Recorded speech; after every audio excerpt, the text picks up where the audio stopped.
So Marvel Rivals has been kicking ass in the gaming community for a couple of months now, and I'm definitely addicted to it as well.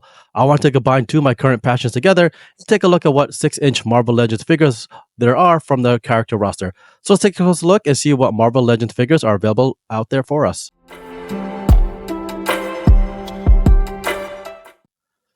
Hey, what's up, guys? Welcome back to the channel. So today I'll be diving into some of the available figures from Hasbro Marvel Legends as it relates to the currently very popular game Marvel Rivals. I've become a big fan of this game, and since it's Marvel related, want to also give you guys an idea as to what 6-inch figures are out there in case you want to kind of start your own collection. Right, for this video, or rather first video, I'll be focusing on some of the ladies of Marvel Rivals, the female support heroes. They've been getting a ton of attention lately since they're so important to the actual gameplay, so I figured, why not start with them? Right now, it's important to also note that Hasbro has not and will likely not be releasing any figures that have these specific game design models. Their Marvel Legends lines are typically tailored more for comic, movie, and or like animation work, but they do jump into the gaming industry sometimes, such as with their Gameverse lines. But Marvel Rivals does seem different since the developers are based in Asia and they really haven't done any IP work with Hasbro before. Now, with that being said, the developer NetEase has worked with other manufacturers, specifically ZD Toys, where they released a few of their in-game character models from their previous game, Marvel Super War. Right now, these were 7-inch, like 1/10 scale, however, not 6-inch. But it did show that NetEase has the ability to work with certain toy manufacturers to release figures with their designs. But again, unfortunately, I don't think that'll be the case here with Hasbro. We'll just have to kind of work with their current figure lineup and possibly like kit bash as best as we can. Otherwise, I'm definitely a fan of Marvel Rivals, and let's dive into it and see what related Marvel Legends figures are out there. So first, I'll quickly introduce the four ladies we'll be taking a closer look at in terms of their figure availability. Now, these are all four support heroes that are in the game and include Cloak and Dagger. For the sake of this video, I'll focus only on Dagger and we'll add Cloak later in a future video. Mantis from the Guardians of the Galaxy team. Luna Snow. Now, this is actually a recently new original character developed from a different game, which was Marvel Future Fight, and we'll dive into that later in the video. And last but not least, Invisible Woman, aka Susan Storm. Now, Susan is the latest female support hero to join the game recently, but actually has the most available figures developed by Hasbro Marvel Legends. All of the character models from the game themselves do look pretty good, and kudos to the NetEase team for designing them. Now, it would be great if we can get some 6-inch figures, rather iterations of them in the future, but let's dive more into currently what's available out there. So first, we'll dive into Marvel Legends figures, including Invisible Woman, aka Susan Storm, right? Now, Susan Storm actually has 5 different figures produced and released by Hasbro, starting from, I believe, 2007, going all the way through till 2022. This first figure that you're seeing here is the Retro Pack Invisible Woman. This was released in 2022 and features Sue in her classic blue and white costume. Now, this wave features a total of 6 figures and includes like the rest of the Fantastic Four family. This costume is, it's in terms of like head to toe, it's nice blue and white suit that looks pretty good in terms of the paint applications and the sort of look that they've been able to design on her. The hair design on Sue also features that very retro look. And the yellow that they've sort of used on it is pretty apparent there. You can see exactly who it is. I also like how they did the molding and how they're able to capture the old school like 70s feel to her. Now, the figure body was also pretty solid in terms of movement. It features some good articulation on the arms, legs, and head from what I recall. She could also get her arms in place fairly well for some action poses with her set accessory. Right, the additional accessories included another pair of hand molds and her invisible power set wave. Right, this wave is pretty cool because it added a part that you can actually pair with her in terms of action poses. So nice little accessory there.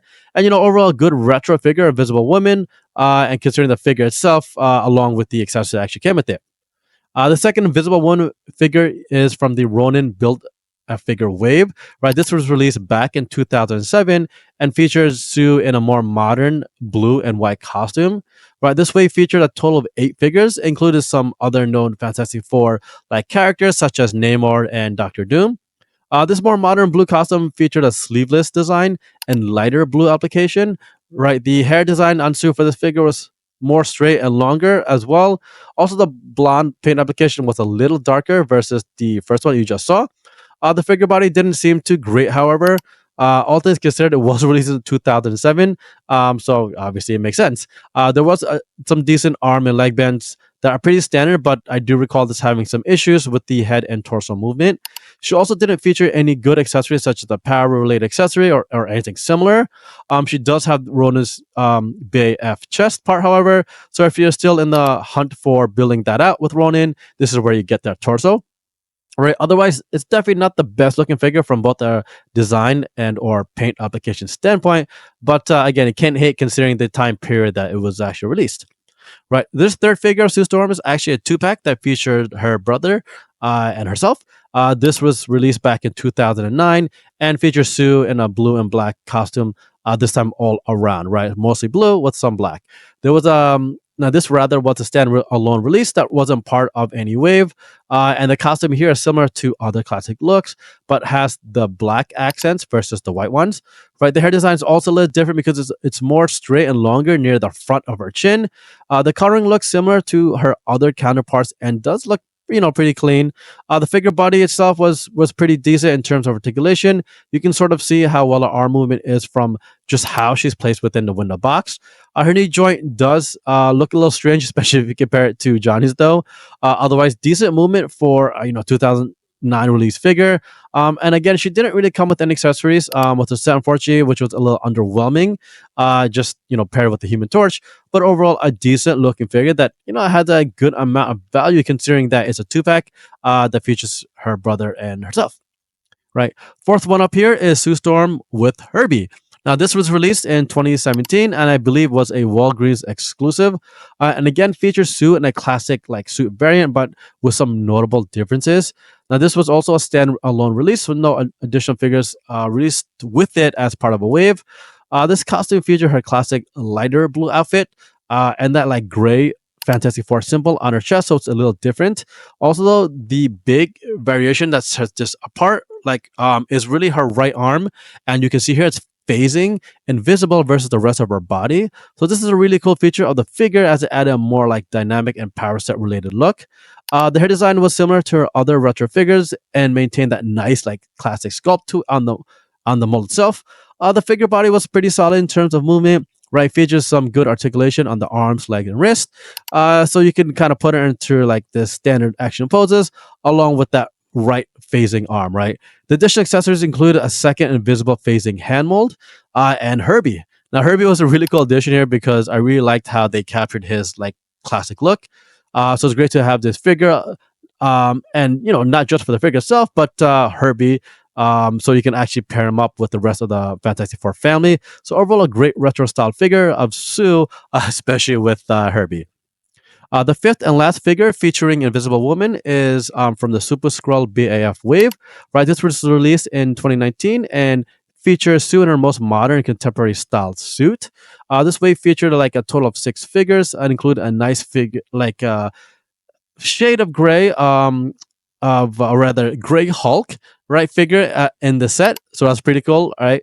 Her costume here is more modern and features black as its core color with blue accents. I really like this look because of the figure, because it's like more in line with the modern look collection and the colors were just well done. Right, the hair design is different as the molding features is like hair extending past her shoulders this time around. So nice little variable there, but it still maintains a classic look of her. Right, the figure body looked pretty solid in terms of general movement. I really don't recall this one having much more articulation versus the other figures released around the same time, but it had enough movement so it can get like the action, your standard action poses pretty easily, right? The additional accessories included here are the Super Skrull torso along with a power set accessory. Right, this power set accessory is pretty awesome and really like the scale of it and just the color and just how it paired well with the actual figure. So overall, a great overall figure and is actually one of my favorite designs out of the 5 Invisible Woman's ones released by Hasbro Marvel Legends. Now, next character we'll move on to is Mantis from the Guardians of the Galaxy team, and this is her Volume 3 figure from that wave. This first figure was released in 2023 and features her in her blue team suit from, again, the MCU film. This wave featured a total of 6 figures, including the rest of the Guardians, each featuring a separate BAF part for Cosmo. Now, this costume is aligned to the Guardians team suit, obviously with and features that like rich and dark blue paint to it. The red accents and placements of like the paint variations were also done very well, including the emblem on her chest. The figure featured her tentacles on her forehead and had like pretty decent likeness to Mantis from the film.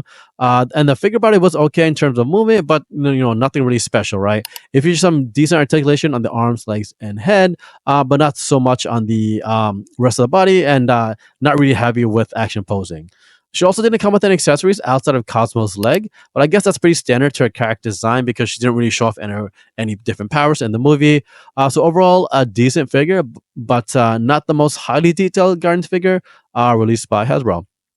Second Marvel Legends figure of Mantis here is actually a BF set and not a standalone buck of her.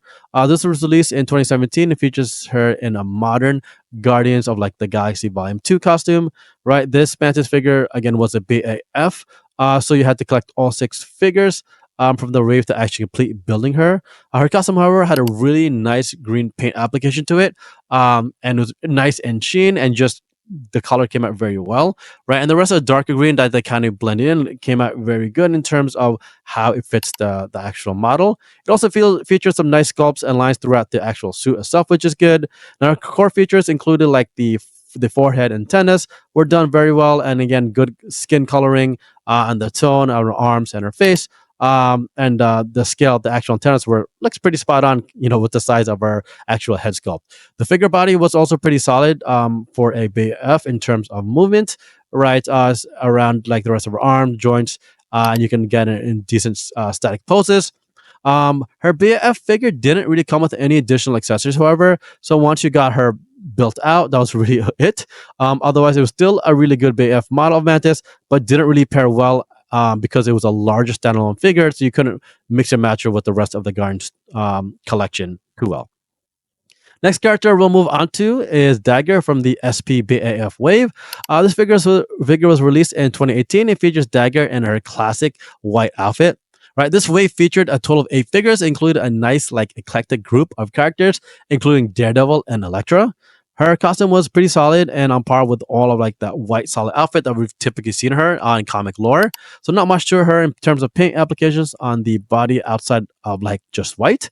Her head mold was done very nicely through in terms of her face, like hair and like that light tattoo around her cheek, which is cool. Hair mold was also done well and nicely defined. The figure body looked to be pretty standard in terms of articulation. Joints were well hidden since they were all like solid color on the body. No ab crunch or hip rotation, however, but still decent movement for her, generally speaking. Now, in terms of accessories, she did come with a power set light daggers, right? These were pretty cool and featured like 3 different size daggers. So it gave a nice dynamic feel to it when you've kind of like put it in a hand and have it in an action pose, right?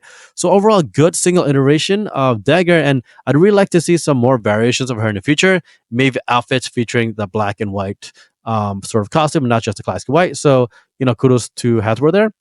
And last character is Luna Snow. Now, unfortunately, Luna Snow doesn't have any figures that were developed and released by Hasbro, Marvel Legends. And the main reason being is that she's really actually a character developed from a game called Marvel Future Fight.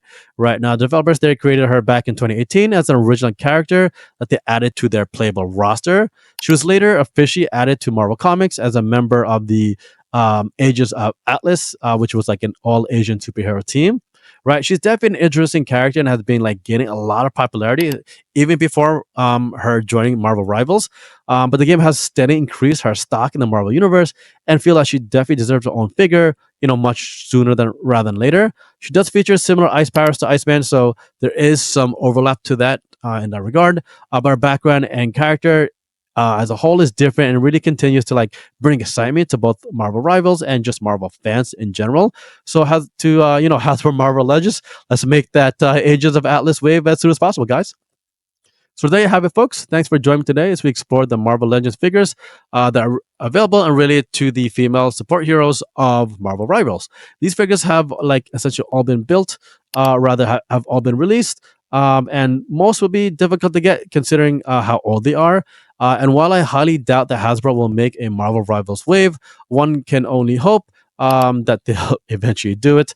But we'll see, right? Until that time comes, be sure to pick up some of these heroes to help build out your like Marvel Rivals figure collection with Marvel Legends. And trust me, they'll be great to look at while you're dominating the game, or at least trying to, like me, right? And let me know in the comments below if these figures stand out at all, and whether you plan on picking any of them up. And don't forget to smash that subscribe button for more content, the coolest Marvel figures around. Until next time, folks, keep on collecting.